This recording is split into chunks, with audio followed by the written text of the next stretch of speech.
ಧರ್ಮಸ್ಥಳದ ಧರ್ಮಾಧಿಕಾರಿ ಮತ್ತು ಆ ಸಂಸ್ಥೆಯ ಅನೇಕರು ಸ್ವಾಗತ ಮಾಡಿದ್ದಾರೆ. ಮೊದಲೇ ಈ ರೀತಿ ತನಿಖೆ ಆಗಿ ಇದರ ಬಗ್ಗೆ ಸಂಪೂರ್ಣವಾದಂಥ ನಾವೇನೂ ತಪ್ಪು ಮಾಡದೇ ಇರೋದ್ರಿಂದ, ಈ ಸಂಸ್ಥೆಯಿಂದ ಏನೂ ಅನಾಹುತ ಆಗದೇ ಇರೋದ್ರಿಂದ ಇದನ್ನು ಇಷ್ಟೊಂದು ಚರ್ಚೆ ಮಾಡೋಕ್ಕೆ ಬಿಟ್ಟಿದ್ದಕ್ಕಿಂತ ಇದು ಕ್ಲೋಸ್ ಆಗಬೇಕಾಗಿತ್ತು ಅಂತ ಈಗ ನೀವು ಮಾಡಿ ಇದನ್ನು ಮುಕ್ತಾಯ ಮಾಡಿರೋದು ನಾವು ಸೂಕ್ತವಾದಂಥ ವಿಚಾರ ಅಂತ ಅವರು ಹೇಳಿದ್ದಾರೆ. ಪಾಪ ಅಶೋಕು ತಡ್ರಸಾಡ್ಕೊಂಡು ಮಾತಾಡೋಕ್ಕಾಗದಲ್ಲೇ ಅಸೆಂಬ್ಲಿನಲ್ಲಿ ಕೊನೆಗೆ ಯಾರು ಸುಳ್ಳು ಮಾಹಿತಿಯನ್ನು ಕೊಡ್ತಿರೋ ಅವ್ರ ಮೇಲೆ ಕ್ರಮ ತಗೊಳ್ಳಿ ಅಂತ ಹೇಳಿದ್ದಾರೆ. ಬಹುಶಃ ಇದು ಭಾಳ ವರ್ಷದಿಂದ ಏನು ಚರ್ಚೆಯಲ್ಲಿತ್ತು, ಚರ್ಚೆ ಒಂದು ಎಂಡ್ ಮಾಡಬೇಕಾಗಿತ್ತು. ಕೋರ್ಟ್ ರೆಫರೆನ್ಸು ಇತ್ತು, ಎಲ್ಲರ ಅಭಿಪ್ರಾಯ ಮಾಡೋಕ್ಕೆ ಹೊರಟಾಗ ಪಾಪ ಕುಮಾರಸ್ವಾಮಿಯವರು ಮಾತಾಡಲಿಲ್ಲ, ಅಶೋಕು ಮಾತಾಡಲಿಲ್ಲ, ಬೇಡ ಅಂತ ಹೇಳಲೇ ಇಲ್ಲ. ಮಾಡಾದಮೇಲೆ ಈಗ ಮಾಡಿ ಅಂತ ಅವ್ರು ಹೇಳಿದ್ರು, ಬಿ ಜೆ ಪಿಯವರು ಹೇಳಿದರು ಮತ್ತು ಅವತ್ತೇನು ಕಾಮೆಂಟು ಮಾಡಿರಲಿಲ್ಲ. ಅದರಿಂದ ಪಾಪ ಭಾಳ ದಿವಸದ ನಂತರ ಬಂದವರೇ ಅವ್ರಿಗೇನು ವಿಚಾರ ಇರಲಿವೇನೋ ಹೇಳಿದ್ದಾರೆ. ಅದರಿಂದ ಬಿಡಿ, ಅದು ಈಗ ಆಯಿತು.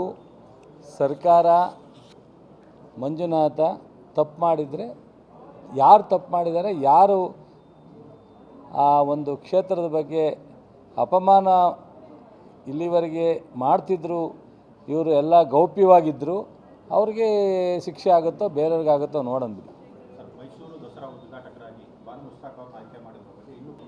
ನೋಡಿ, ಏನೂ ಇಲ್ಲದೇ ಇದ್ದಾಗ ಏನಾರ ಒಂದು ವಿಚಾರವನ್ನು ಎತ್ಕೊಂಡು ಹಿಂಗೆ ಧರ್ಮಸ್ಥಳದ್ದು ಈಗೆಲ್ಲ RC ನೋಡಿದ್ರಿ ಅಸೆಂಬ್ಲಿಲೆಲ್ಲ.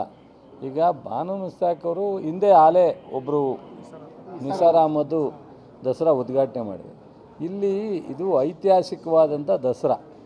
ಇಲ್ಲಿ ಯಾವುದೇ ಸಮಾಜ ಇನ್ನೊಂದು ಇವ್ರನ್ನ ಅಂತಲ್ಲ, ಯಾರು ಸಾಹಿತಿಗಳು ಮಾಡಿದ್ದಾರೆ, ಸೈನ್ಸಿಸ್ಟ್ ಮಾಡಿದ್ದಾರೆ, ಸೊ ನಮ್ಮ ಸುಧಾಮೂರ್ತಿಯವರು ಮಾಡಿದ್ದಾರೆ, ಈ ಥರ ಅನೇಕರು ಮಾಡಿದ್ದಾರೆ. ನಿಸಾರ್ ಅಹಮದ್ ಮಾಡಿದಾಗ ಬಹುಶಃ ಅದೇನು ಕಾಮೆಂಟ್ಸ್ ಇತ್ತು ಅನ್ನೋ ಗೊತ್ತಿಲ್ಲ.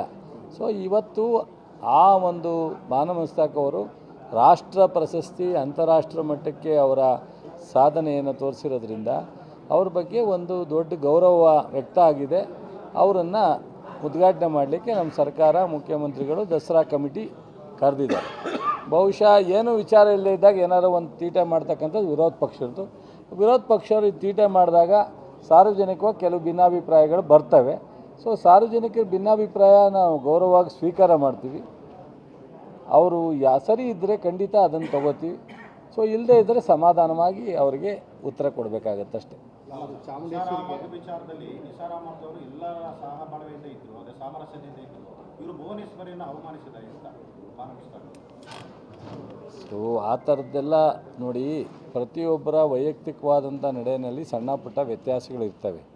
ಆದರೆ ಅಂತಿಮವಾಗಿ ಅವರ ಅಚೀವ್ಮೆಂಟ್ ಇದೆಯಲ್ಲ, ನಮ್ಮ ದೇಶಕ್ಕೆ ತಂದಂಥ ಗೌರವ ಇದೆಯಲ್ಲ, ಅದನ್ನು ಸಹ ಗೌರವಿಸ್ಬೇಕು. ನಾಗಮಂಗಲದಲ್ಲಿ ಏನು ಮಸೀದಿ ಮುಂದೆ ಅಂತೇಳಿ DK ಶಿವಕುಮಾರ್ ಹೇಳಿಕೆಗೆ ಅಶೋಕ್ ಅವರು ಹೇಳ್ತಾರೆ, ಮಸೀದಿ ಯಾವಾಗ ಕಟ್ತೀರಾ ಅಂತ. ನೋಡ್ರಿ, ಅವರೇನು ಹೇಳಿದ್ರು, ಅವ್ರೇನು ಉತ್ತರ ಕೊಟ್ಟರೋ ಗೊತ್ತಿಲ್ಲ. ಎಲ್ಲರ ದೇವರು ಎಲ್ಲರ ಆಸ್ತಿ. ಯಾರು ಬೇಕಾದ್ರೂ ದೇವರು ಇಷ್ಟಪಡೋರು ಪೂಜೆ ಮಾಡಿ, ಅದರಲ್ಲಿ ಏನು ರಿಸ್ಟ್ರಿಕ್ಷನ್. 31ಕ್ಕೆ JDSನವರು ಸತ್ಯ ಯಾತ್ರೆ ಹೋಗ್ತಿದ್ದಾರೆ ಧರ್ಮಸ್ಥಳಕ್ಕೆ. ಹೌದಾ? ಇಲ್ಲಿವರೆಗೆ ಇರ್ಲುವಂಥ ಸತ್ಯ, ಇಲ್ಲಿವರೆಗೆ ಸತ್ಯ, ಈಗ ಸತ್ಯ ಹೋಗ್ತಾವ್ರಂತ. ಒಳ್ಳೆಯದಾಗಲಿ ಅವ್ರಿಗೆ. ಥ್ಯಾಂಕ್ ಯು, ಒಳ್ಳೆಯದಾಗಲಿ. ನಮ್ಮ YouTube ಚಾನೆಲ್ನ ಸಬ್ಸ್ಕ್ರೈಬ್ ಆಗಿ, ಲೈಕ್ ಮಾಡಿ, ಪಕ್ಕದಲ್ಲಿ ಕಾಣಿಸೋ ಬೆಲ್ ಐಕನ್ನ ಕ್ಲಿಕ್ ಮಾಡಿ.